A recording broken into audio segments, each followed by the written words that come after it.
largest crowd in the history of the race has come to see what promises to be the most thrilling motor race of its kind ever staged, with main interest in the battle for line honours between the new and specially built Ford Falcon GTHOs and the car that won convincingly last year, the Holden Monaro GTS. Ford won in '67, so today's race is something of a decider. With fuel stops expected to play a big part in the final result, they save every ounce by pushing to the start. A maximum field of 63 will take part, so all know those first few laps will be very, very hectic, especially for those to the rear of the grid.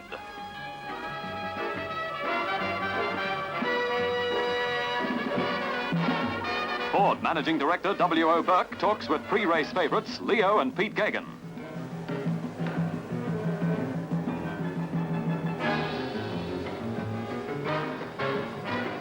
Past winners Fred Gibson and Barry Seaton. Gibson in 1967, Seaton 2 years earlier. They'll be in a Falcon. Last year's victors Barry Mulholland and Bruce McPhee have this year switched to Ford, and McPhee will again drive all but one of the 130 laps. David Mackay is another Ford convert, while on the other hand, Harry Firth has switched to the Holden dealers camp as team manager.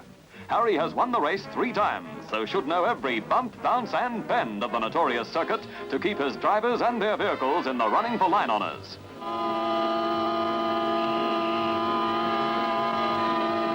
Colin Bond has been one of Foxy Firth's star pupils in recent weeks.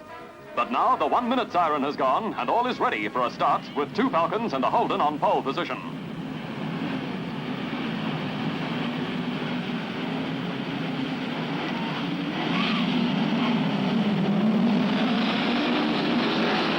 Don Smith's Datsun is first casualty as it brushes the fence opposite the pits, but considering the size of the field, it's an incident-free start. They swarm through Hardie Ferodo corner and up Mountain Straight.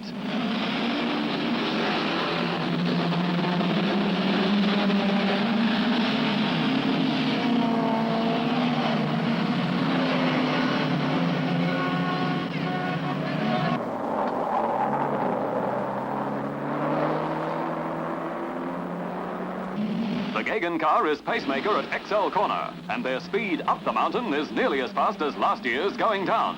The first 30 cars are bunched and battling for early positions. One wrong move could cause catastrophe.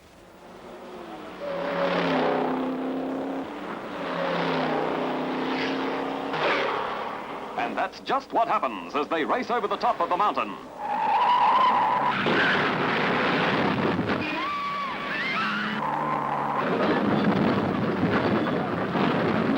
One car rolls in front of the field, all but blocking the track. Others, unable to slow, cannon into each other. 4 cars are write-offs and 15 others get a buffeting. The leading 10 cars missed the incident completely, so those front grid positions do pay off.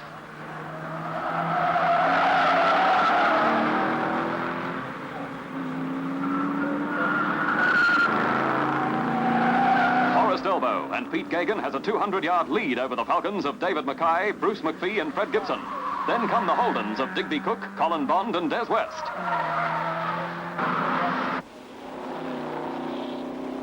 Bill Brown's Falcon is one of the worst victims. Paul Mander's Mini will be off the track for some time. Alan Kant's Capri is another with low mileage, going cheap. This year, roll bars were permitted again, and there's little doubt they saved serious injury here.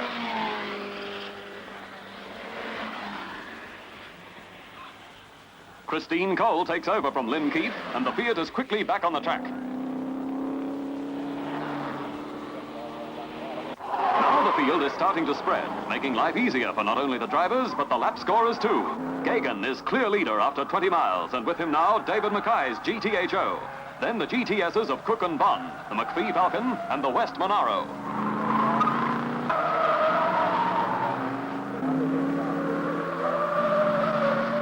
But the leader is determined to leave the field well behind, and he's lapping the smaller cars. Mackay takes Forest Elbow very carefully. Already he's having trouble with his rear brakes, and those Holdens on his tail are not helping. A pit stop to find the trouble costs Mackay his place with the leaders. Mackay's brake troubles bring the Holdens of Cook, Bond and West to second, third and fourth. Then come Gibson and McPhee. But apart from Gagan's Falcon, the Holdens are having no difficulty matching the Fords and with no sign of trouble.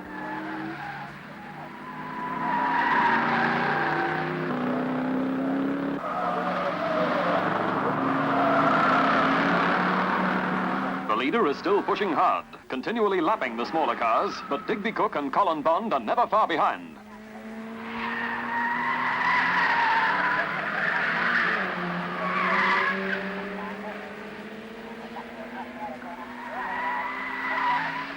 After 2.5 hours, Leo Gagan is to take over from brother Pete, but he's late, and our camera on Forest Elbow shows why. His rear tyre is wrecked from a blowout in the cutting.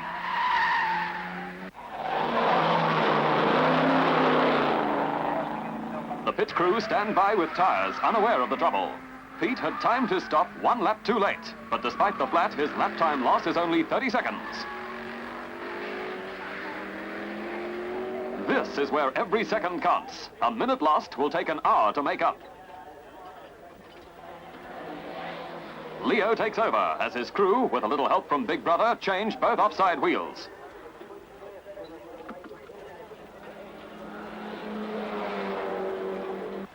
Hand me a tyre, have you got a tyre? Here's a tyre. You got a chamois?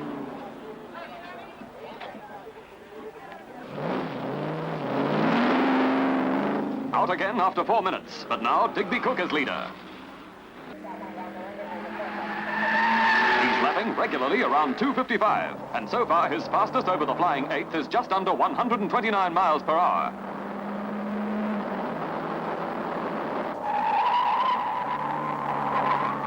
Dennis Cribben in trouble at Forest Elbow. It's the only day of the year you can park there, Dennis.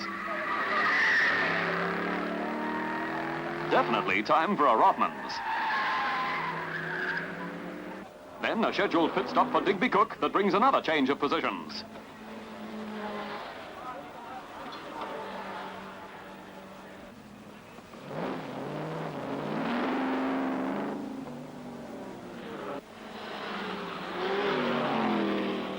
Now the Bond Roberts Holden takes over, and though their lead is only a narrow one, it's considerably improved when Fred Gibson brings in his car, which is now second. This is the car Firth fears most. He won a 500 with Gibson as co-driver and makes no secret of his respect for Seaton's sedan steering.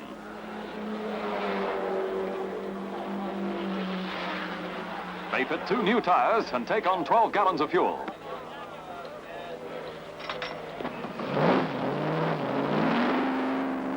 Still, Firth is quietly confident. It is very, very difficult, especially when the brakes are low and, you know, the tyres are chatty and rubble all over the track, and people are getting edged and they want to try and catch up and they drive their cars a little bit harder.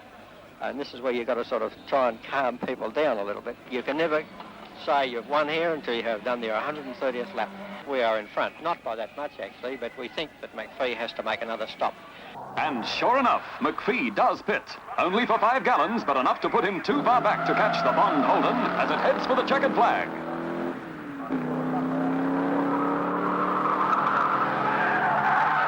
Colin Bond pilots a careful course around the final lap, taking no chances of spoiling the patient efforts of himself and co-driver Tony Roberts at this stage of the event.